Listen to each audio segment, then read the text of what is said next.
Hey guys, welcome to episode 17 of The Lounge, brought to you by One Percenters. Now, in today's episode, I have a very special guest. This guest goes by the name of One Mark Moss on Instagram. He's also very big on YouTube. In fact, he just got the plaque, so kudos to you on getting the plaque from YouTube. That's a huge accomplishment. Now, Mark Moss shares a lot of the same views politically, financially, and many more aspects we see eye to eye. Now, everybody has a finance dream, everybody starts somewhere. Everyone has that first step, right? I would say Mark Moss, for sure, is in my first step of this journey that led me to start One Percenters. Mark Moss has planted plenty of seeds in my head to allow me to take the steps to proceed and take this journey very serious and learn how to protect my money, protect my buying power, and invest. So now, I'm very pleased to bring this episode to you, episode 17. This is one that you can't miss.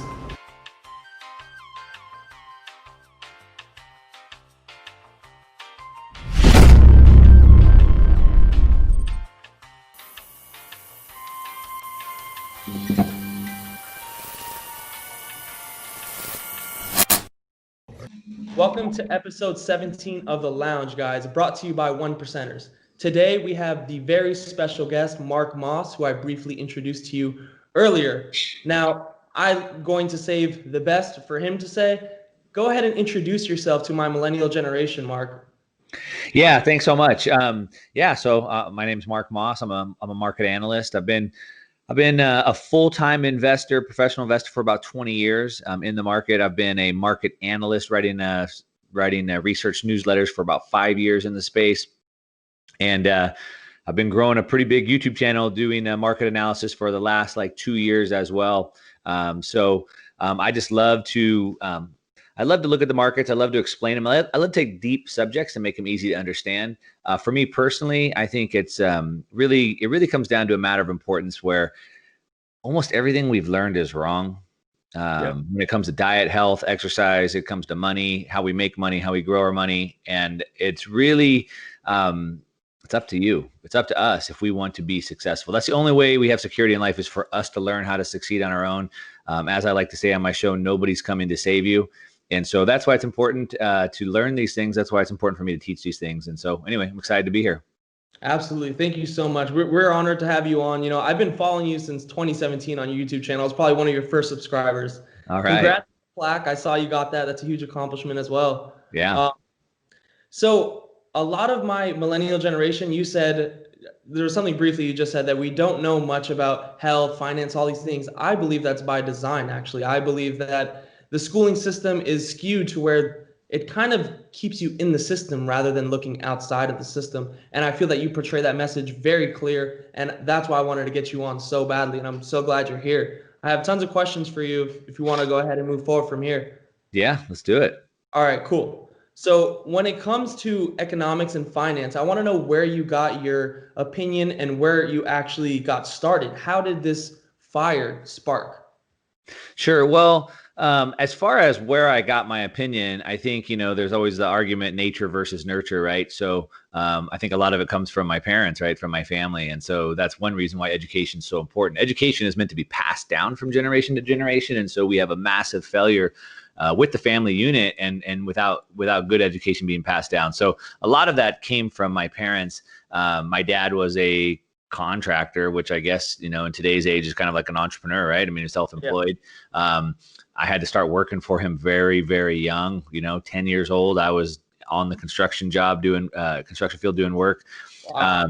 So a lot of that, I think, is what made me, kind of who I am today. He grew up as a farmer. And so, hard work was instilled in him. It was kind of instilled in me, and kind of just that overall attitude of hey, you got to make it on your own. So even at 10 years old, I'm on the construction job site.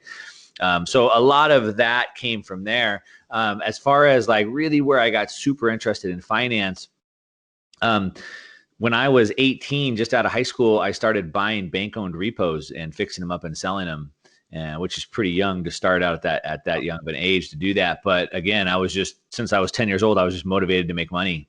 And from that was in 1995 in the late 90s. Then you fast forward a couple years, 97, 98, 99. I was caught up in the hype of trading these new things called internet stocks. Yeah, of And course.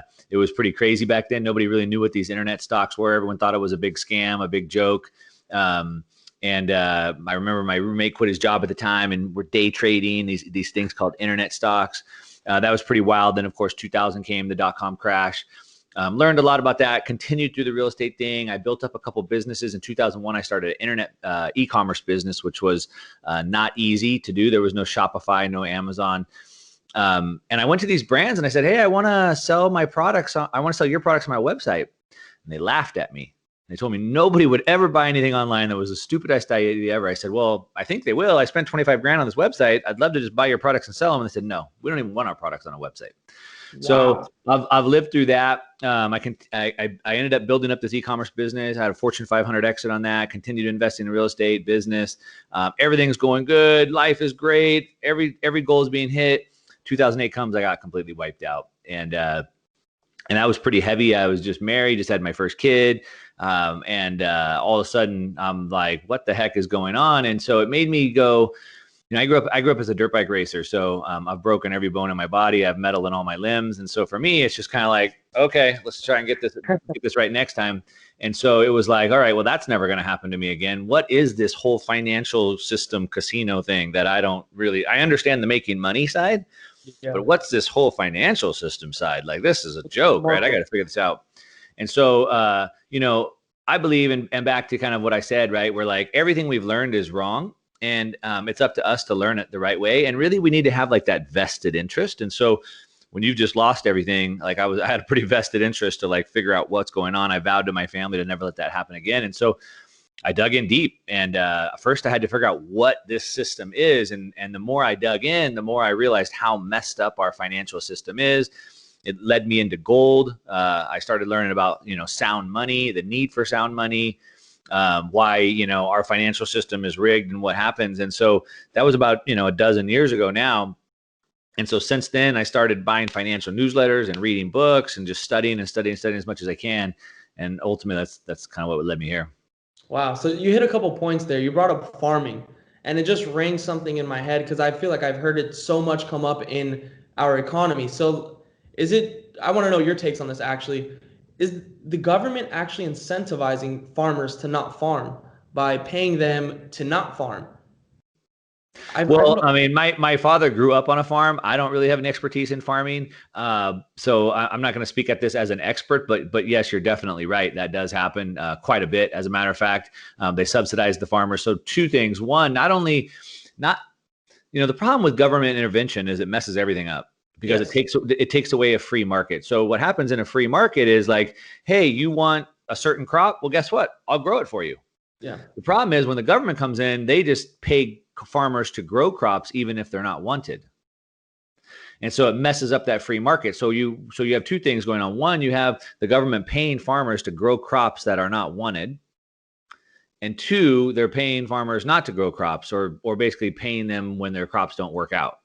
And of course, when you pay someone, if their job sucks, then they're going to have a sucky job. Right. So, so it's two things. And, you know, it's just one of, you know, thousands of examples how government intervention messes things up and usually gets the wrong, you know, the wrong thing out. Completely. In schooling, in everything you could think of, they do. That's why I actually wore my government shirt today. Govern to control, ment is mind. So government just stands for mind control right there. Wow, I never heard it broken down that way. Yeah, it's Latin, I believe. So yeah, mente is mind, govern to control. So it's basically just saying they're mind control. Wow. Yeah. So moving forward, I've heard you talk about it a lot, and I feel like I have a lot of bullish people on the U.S. economy. Where do you see the U.S. dollar within the next 3 to 5 years? This is a tough one, but I want to see where you're at with it. Well, you said a couple things there. So first of all, you said bullish on the economy. Then you didn't really mention the markets, but you said the economy, and then you asked about the dollar. So the reason why I break that down is first thing is that everybody needs to realize that the economy and the markets are not the same. Mm-hmm. So everybody's going, how is the economy? How is 50 million people out of work, but the market's still doing good? The markets and the economy are not connected anymore. So you first have to kind of understand that. So where are we going with the economy, or where are we going with the markets? Those are two different things. But your question was, where we go with the dollar. So I recently interviewed someone on my show called named Brent Johnson, and he has the dollar milkshake theory.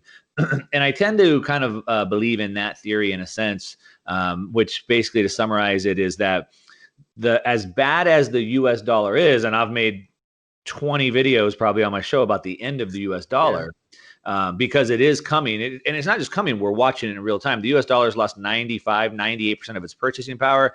It's lost 84% of its purchasing power just since the year 2000. Wow.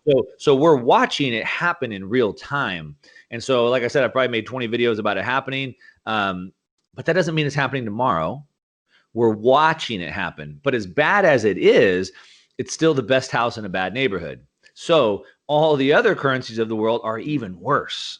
Yeah. And so while, yes, we're seeing the decline of the dollar, it's still the best, fiat currency that's out there. And so as far as what's happened to the dollar, I believe that the dollar will continue losing purchasing power to hard assets such as gold, such as Bitcoin, such as real estate, probably even to equities.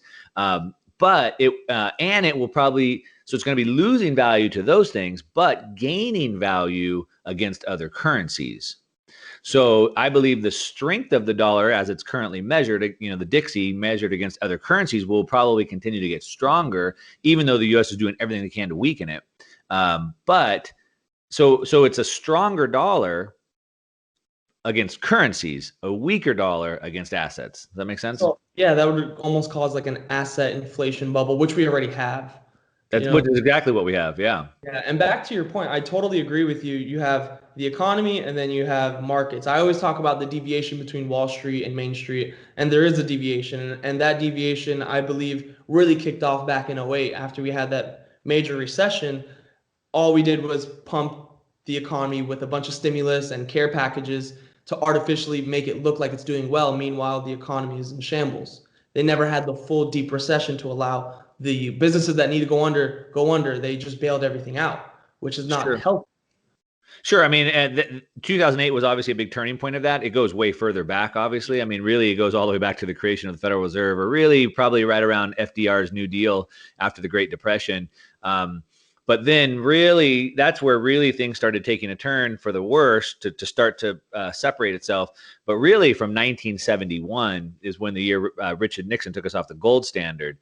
And a lot of times, if you're an international person listening to this, we talk about the U.S., we're talking about the dollar, and we're talking about our president taking us off the gold standard, but that meant the whole world came off the gold standard.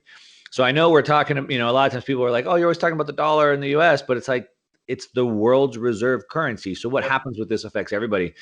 For anybody that's listening that would like to check it out, there's a website, WTFhappened1971.com.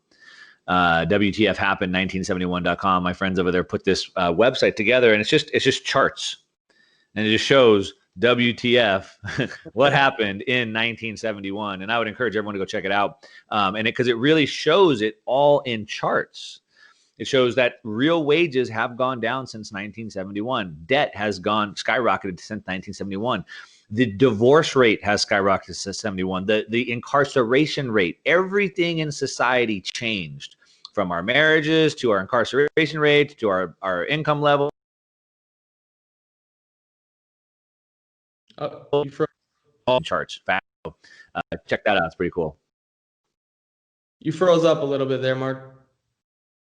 Yeah, I saw you froze up too. So I was just saying, just check out that website. Everything that we're kind of talking about, at least from 1971, is illustrated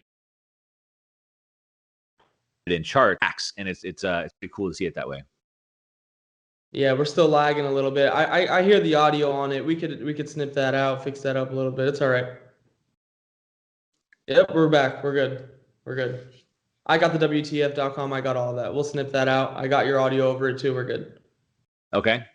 All right, cool. So you brought up a point of bringing the dollar valuation to assets much under and causing inflation in assets. This, I feel like, is a huge topic in economics. Is what are we headed towards? Inflation, deflation, or stagflation? I want to know your thoughts on those because I'm leaning more towards the inflation side of things, but I also understand the arguments made by the people saying deflation. I'm kind of on the fence, but I'm leaning more towards inflation. Yeah, well, that's the $1 million question that everybody wants to know. That's the question I ask my guests when they come on the show as well. I think both. I think all of it. So what I mean by that is, I recently had a guest on, Jeff Booth. He wrote a book, The Price of Tomorrow, and basically the book is talking about how everything we do as humans leads to deflation. All right, and what I mean by that is our goal is to do less work. So I'm constantly coming up with ways to batch my time, or I come up with a software that helps me get more work done, or we came up with tractors to get work done faster in the field. Like everything we do is about getting more done in less time, Yeah. getting more work done with less resources. That's the whole thing of computers. It's deflationary. So we have this massive deflationary push, that is leading to that, and at the same time, the government with the central bank policies is pushing for inflation. So we have like basically the central bankers pushing for inflation, but the natural laws of the universe or humans are pushing for deflation. I don't believe they're going to win. So I think what we're seeing deflation in a bunch of things while seeing inflation in others. So there's a chart. I don't have it prepared, but it's a perfect chart, and maybe you guys have seen it, but it shows a bunch of different things, and it shows the price increases or decreases. And you look at like, computers and phones and like clothes and food and things like that, and they've all gone way down in price. They've deflated in price. But you look at healthcare, you look at education, those things have gone way up in price. Government intervention and all those. Government intervention. So we're seeing massive inflation in home prices, in stock prices, in healthcare and education, while at the same time we're seeing deflation in other assets. So I think we're seeing both. I also think that we're going to see both even on a larger scale. So what I mean by that is, we know where this is headed. This money printing cannot work forever, and it's already having diminishing returns. So it's working less. I saw that video and I loved it. Your point that you made there. Yeah, so it's already having less and less and less effect, and eventually it has no effect at all. And so what we're heading for a market crash, and it could be next year. A lot of people think it could be maybe up to an 80% correction, and so that would be massive deflation. You have $300 trillion of debt, and it's hard to create $1 billion, but I could default on $1 billion in a second. Wow, and yeah. that $1 billion is just gone. So like $1 trillion could disappear with the blink of an eye. All I literally do is send you an email, I'm bankrupt, and $1 trillion is gone. Yep. Right. So we're going to see massive wealth, trillions, hundreds of trillions of dollars, or not hundreds, but trillions of dollars wiped out instantly, which is deflationary. Then the government response to that is then, well, shoot, let's go print 20 trillion. So it's deflation and then it's inflation. And so, what's that? It's very tricky to position yourself for something like that. Yeah, it's very tricky to position yourself like that. And so really, I believe it takes a more tactical approach. And what I mean by tactical is, the traditional way was, 60-40, 60% stocks and 40% bonds, and just hold it for the rest of your life. And like, that doesn't work anymore. Yeah. What has worked isn't going to work in the future. And part of it is because of what happened in 1971. So all those baby boomers that got into those portfolios were able to see massive growth. And every time there was a dip, the Fed was able to bring it right back up. The problem is now, as like 2008 showed, the dips are getting bigger and lasting longer. So in 2008, it took like 7 years just to get back to its previous all-time high. Or where it had crashed from. And so with this 80% drop that's coming, it could take 15 years, and it may not ever get back to the level that it was. And so that's not something that I want to sit through. I don't want an 80% drawdown for 15 years, and I don't think most people do. And so I think it takes being a little bit more tactically involved in your portfolio and kind of watching and reading the signs and moving and reacting. Yeah. You know, it's kind of crazy for the millennial generation because we're all in this age where we're in our mid 20s, right? We're graduating college, we're trying to find jobs, we are maybe making a little bit of money, and we're financially illiterate. Most of my generation has no literacy when it comes to economics or finance or banking or how any of this works. And I think we're headed to an era in time where you're almost forced to be somewhat business savvy or investing savvy. You need to know how to position yourself, and education, like you said, should be passed on and it should be really capitalized on in the schooling system. Of course, it's not going to. And they're teaching completely different approaches, like they're teaching Keynesian economics rather than the free market Austrian approach. There's many different things, and I think it's led to a world where if you are in your mid 20s, early 20s, and you're not learning now, it's going to be too late when you want to because of the inflation of all these assets are going to be way too expensive for you to even participate in. Yeah, I'd love to speak into that for a minute. Yeah. So really, I think there's three ways that you need to look at money. All right. So the first way is you need to make money. The Yes. second way is you need to grow your money. And the third way is you need to protect your money. You've Yes. probably heard it said before, and most people think it's kind of ridiculous, but keeping money is way harder than making it. Now, Absolutely. most people that have never made money think it's too hard to make it. But let me tell you from personal experience, it's way harder to keep it after you've made it. And it's evident. I mean, I've had my problems, but look at the football players, look at the rappers, look at the people. They look at the lottery winners, right? They Yeah. make the money and then they're broke. So we need to make it, grow it, and protect it. Now, what you said is a very important point, which is why I want to dig into this. So specifically, as you said, kind of this younger millennial generation, not only have they been misled or information's been withheld from them, but they've even been lied to. And Yes. so they don't understand how the world really works. They don't understand money creation, value creation. And so two things. One, they have a negative viewpoint of it. And two, they misunderstand it. And because of that, they're never going to be successful. Yep. And it's not complicated. And so we can break it down super, super, super, super simple. You get paid. We get paid. We earn money for the value that we provide. Yes. That's it. That's it. So the more money I want, the more value I provide. Now, if I'm pushing buttons at McDonald's and I'm taking your order, I'm providing a little bit of value to you. One person that's at my counter, I'm helping them with their order. That's a little bit of value to one single person. And really, that person would probably just put it into an iPad. He probably didn't even deal with me. So I'm hardly providing any value, and I'm only doing it to one person. So I'm not going to make very much money. Right. Now, if I'm a heart surgeon, I'm saving someone's life. I'm providing massive value to you, but it's still just one person.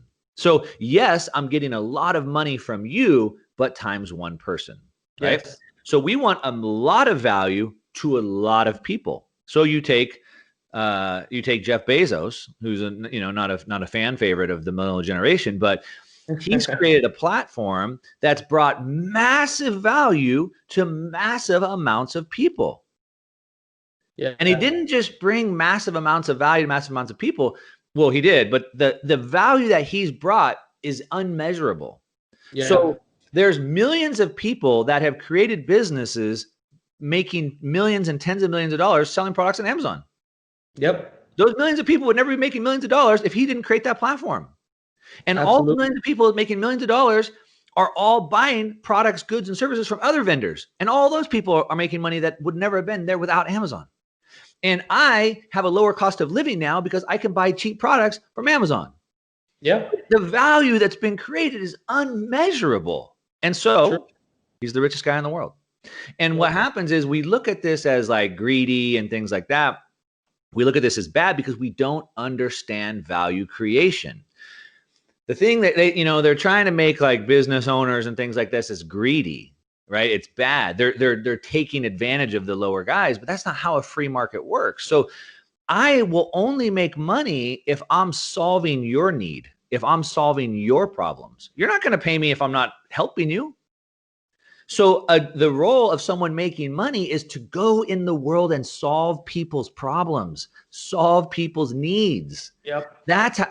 What's greedy about that? My whole purpose in life is to help other people. That's what the Yep. world should be. And so 100%. anyway, people don't understand that today. And so what's happening is, the world's telling them that, oh, those people are greedy and they're getting ahead by taking advantage of people.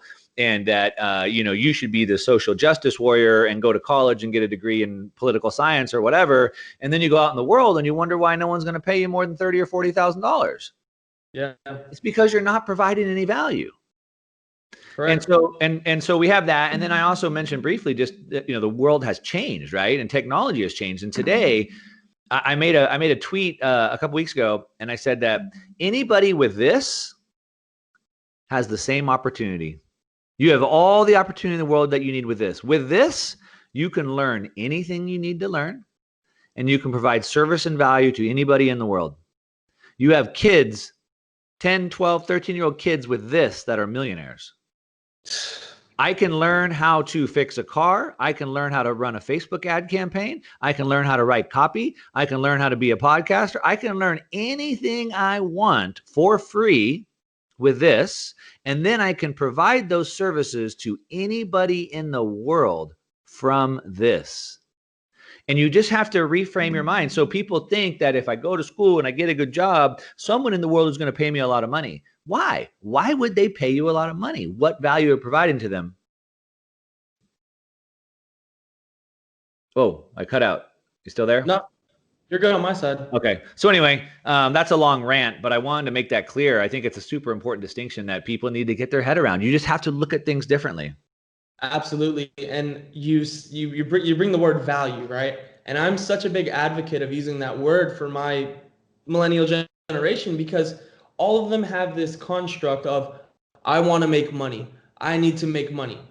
They don't have any value to bring. So I'm like, okay, guys, and this is an exact post that I made not too long ago. I was saying that stop worrying rather about making money, but worry about making yourself valuable, because the more valuable you become, value will find you. That's just basic laws, Yeah. Everyone has the law of attraction, but aside from all the voodoo, juju, whatever you want to call it, if you are more valuable, that equal value will find you regardless. So instead of being wrapped around how am I going to make this dollar, worry about how can I bring value, because then that equivalent will find you.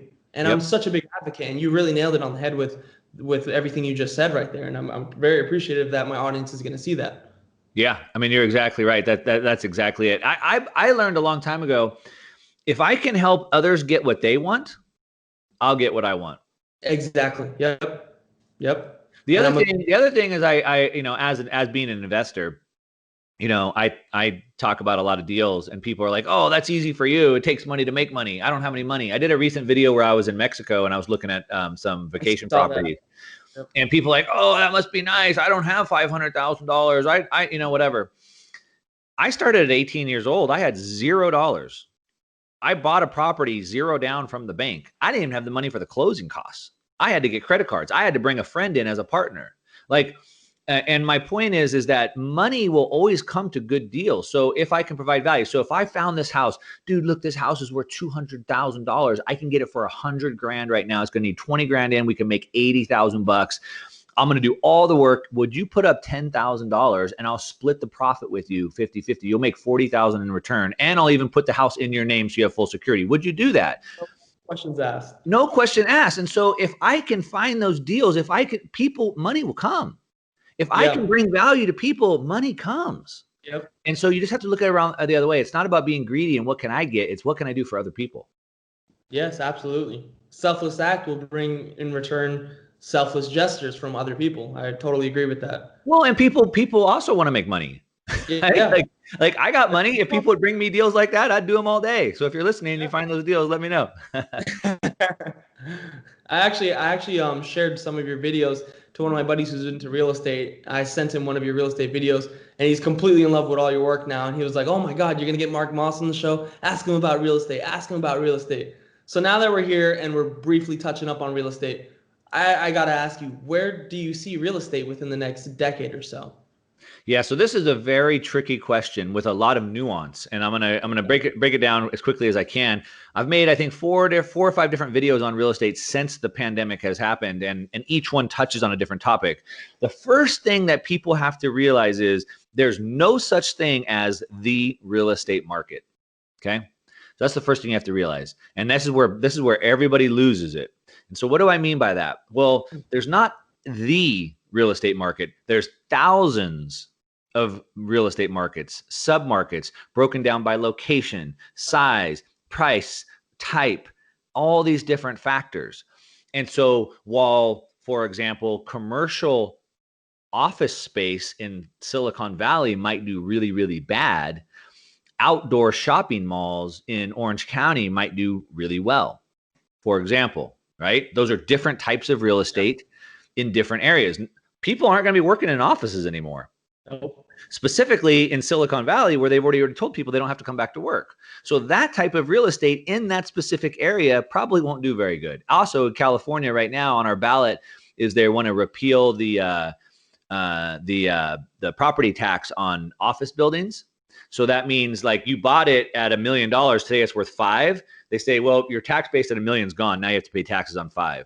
So that's one more reason why commercial office space in Silicon Valley is going to do bad.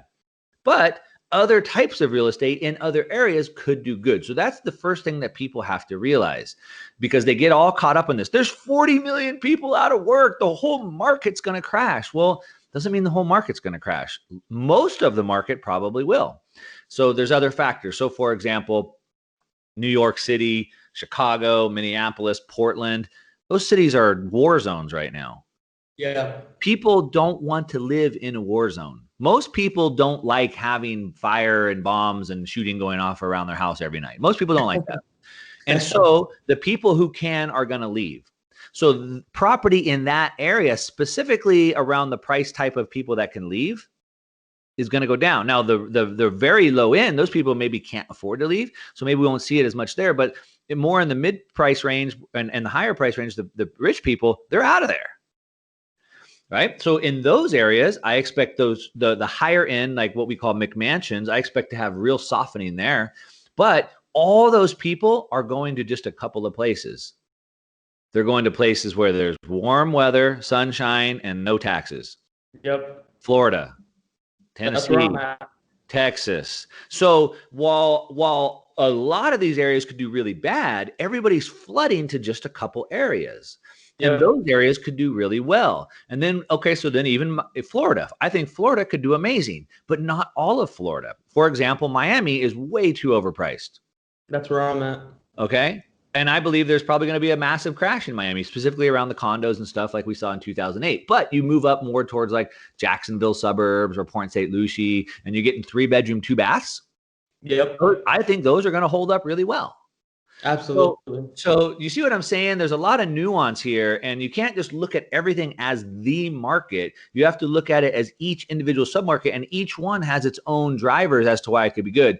The other thing, let me just add one more thing, because this is where everybody is just losing their mind. But Mark, there's 40 million people out of work. Nobody's paying their rents. Yeah. Nobody's paying their mortgages. The market is going to crash. Okay. That's definitely a bad thing for the market. I'll give you that. But we don't know the future. So, for example, the government has already done forbearance. The government has already made moratoriums on evictions. Yep. The government might print up $2 trillion and pay off everybody's friggin' mortgages. We don't know the extent they're going to go to cushion the drop of that. Yeah. They're actually like almost incentivizing tenants for like mal spending purposes to like, oh no, don't worry, you don't have to pay your landlord. This is bad behavior actually that they're condoning. Yeah, and that's a whole separate topic, but just specifically around the pricing of real estate, I believe they're going to do a lot to soften the blow of that.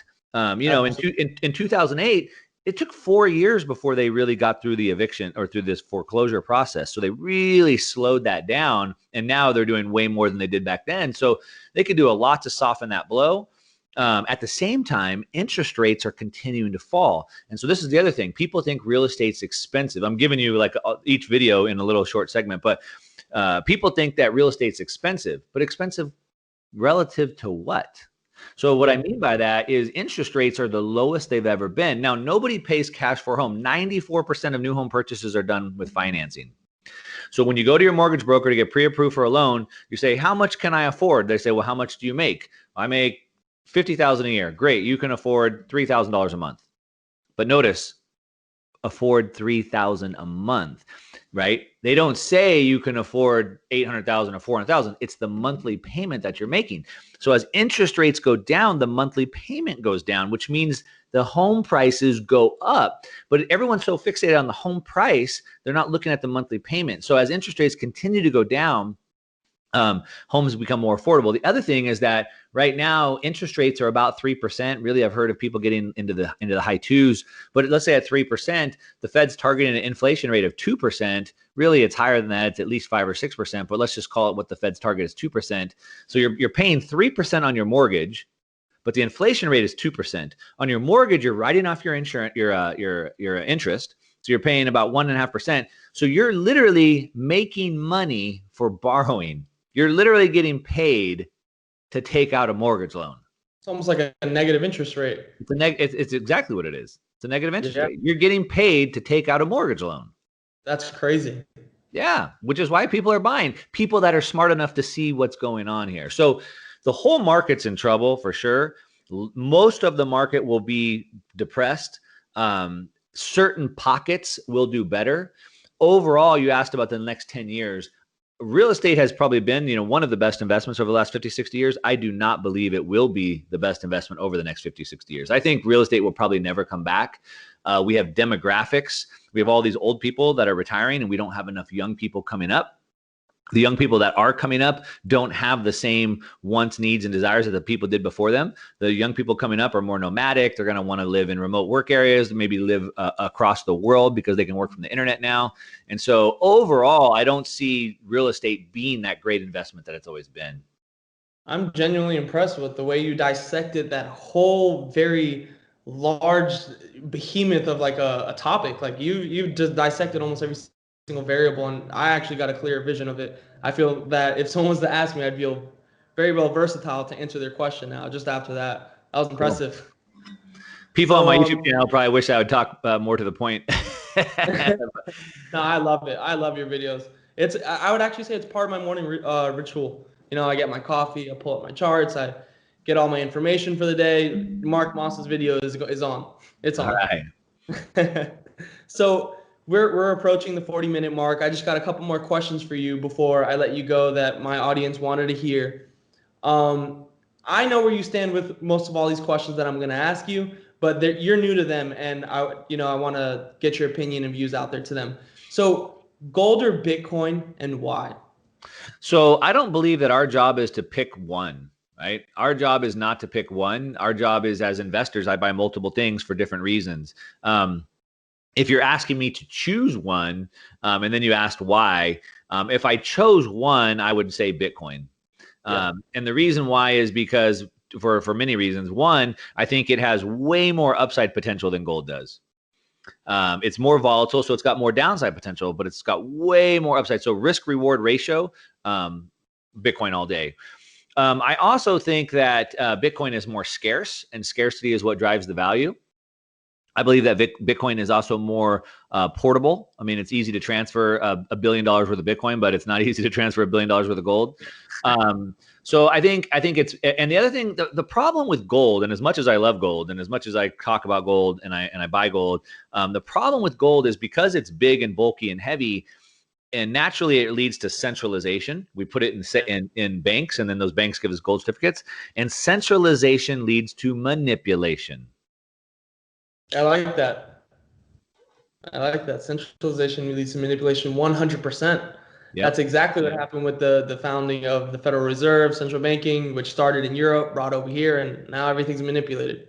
Yep. Nice. That was a very well-rounded answer. I agree with you. I would definitely go with Bitcoin as well, just because of how things are going in terms of technology. And, we have 5-year-olds that know how to manage a phone. It's kind of crazy. I don't think they would even understand the concept of holding a coin. You get what I'm saying? Yep. Yeah, we're headed towards a different time. But on to the next one. These ones are going to be a little bit more rapid fire. Okay. So feel free to just say whatever that comes first to mind. So Trump or Biden? Which one? Trump. Yeah, I agree. Trump for sure. 100%. Yeah. All right. Best advice you've ever got? It could be in any aspect of life because Ooh. mental health, anything. It doesn't have to be finance related. We're just, rapid fire questions here. Yeah, boy, best advice I've ever gotten. Um, Live on less than you earn so you can save and invest. That was good. I like that. And I think my peoples need to hear that because they'd rather finance a Gucci belt and walk around with that rather than finance assets and learn to actually position themselves for the future. That was Yeah. very well. The best book you ever read? Man, I have read so many books. I love books. I just ordered 4 more books yesterday. The best book I'd ever read, I guess I'm gonna really have to go back probably to maybe like the first one. It wasn't a book. It was actually because I'm old. It was an audio program on cassette tape, and it was Napoleon Hill's Think and Grow Rich. That is hysterical. I was just in my buddy's car and he had Napoleon's Hill Think and Grow Rich book on the top of the dash. And I pulled it up and I put it on my story and I said, how many of you had read it? And surprisingly, a lot of my generation has read it. I would say about 80% have voted yes. It's a very popular book. Yeah, so that was like the first one that I really listened to, but that when I was young, and I think it's kind of really what sent me down this rabbit hole. So I've read thousands of other good books, but that one probably shifted my whole life. Yeah, I would say that's probably a lot of the people that went down this hole was Napoleon Hill's book that really sparked it, for them in their mind. If I was going to add a second one, which I think I should, Go the for other it. book Yeah. that I would probably say is just as instrumental, at least as instrumental, was Rich Dad Poor Dad. Oh, okay. Yeah, I love Robert Kiyosaki. He's got And that is 100% guaranteed must read for any millennial. Yeah, absolutely. Absolutely. So we're closing in on the 45-minute mark, give or take. Before I let you go, though, I just want to thank you once again for joining us. And I really appreciate the fact that you took the time out to talk to us and speak to my generation. I got to get them out of this loop. I got to get them out of the system because they're playing it really well and they're just chess pieces on a giant board of chess by the higher elites, should I say. Yeah. But where can my following find you? Yeah. Where's all your work? The best place is just on YouTube. Just go to Mark Moss on YouTube. And so I do a couple of 3 videos a week there. And then I'm the most active if you want to interact with me on Twitter, which is at the number 1 Mark Moss, at number 1 Mark Moss. So those are probably the 2 best places. I'm on other platforms as well, but those are the 2 big ones. Perfect. Thank you, Mark. Once again, I really appreciate you taking out the time and waking up my generation. Hopefully that we could fill the shoes of the baby boomers and keep the economy striving a little bit longer. Yeah, for sure. Thank you. All right. Thanks. Take care.